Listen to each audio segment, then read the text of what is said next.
When I was at my last church, I was out researching other churches to see how they led worship. I love to learn and want to see what else is out there to see how I can continue to get better in my ministry to lead all people to a lifelong faith. So I went to a church on the other side of Fargo and loved how welcomed I was and how nice their building was. I got into the worship space and it was comfy in there. Everything was clean. The worship leader came out and sang "The Summer of '69" to open the service, and I was straight up appalled. I could not believe that they would use a secular song, which basically means not sacred, in church, especially that one. Don't get me wrong, I like Bryan Adams, and that's arguably one of his best tunes, but in church? Blah!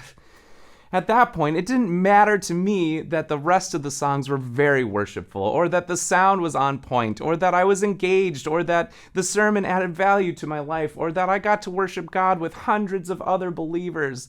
It did not matter to me that they had baptized thousands, or worshiped hundreds and hundreds more people each week than our church was, or the hours and hours of community service this congregation did in the community.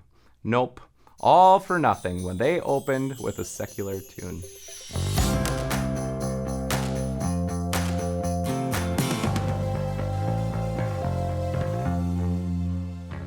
I say this because you may have that same opinion. You probably know that I have changed my views and, quite honestly, my heart from that time nearly a decade ago. And I'm not saying you can't have your own opinions. I just get to be the one talking on the screen today. Ephesians 5:19 says, "Speaking to one another with psalms, hymns, and songs from the Spirit, sing and make music from your heart to the Lord." It's easy to read those two lines as one, but they are two different sentences. And I'm curious if there could be some extra meaning to that. Use psalms, hymns, and songs with the Spirit with one another. But then the second sentence goes on, "Then sing and make music from your heart to the Lord." I would argue that a secular song with a heart on fire for God is more praise than a hymn sung from a heart that is just going through the motions. And we could go on by saying songs from the Spirit would include a lot of songs that aren't worship songs, since all things good come from God.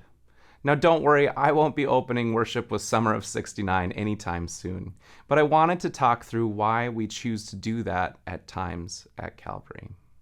Sometimes the message or series just calls for a song that can flow in that same direction, a song that hits the point home from that day's message. And point two, if you watched Monday's Daily Dose about how I feel my full call is to lead all people, especially those who are not churched, whether they just didn't grow up that way or if they were turned away from church. So let's put ourselves in their shoes for a moment. They just walked into church for the first time, maybe ever. The people surrounding them are strangers. The building is new. There's a different vernacular. It's unlike anything else a normal person who doesn't go to church would ever experience. Now, the first thing we do is sing a song. I ask myself this question: what will open that person up to the whole experience more? A song that talks about blood or crucifixion or resurrection that they've never heard of before in their life?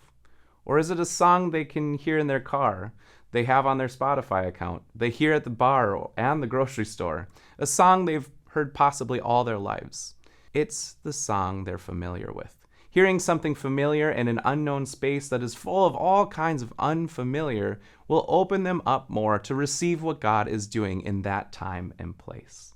Anytime I choose a song that is not specifically worship, it is either on theme or built for the unchurched person, or both. And why? To lead all people to a lifelong faith in Jesus. Thanks for joining.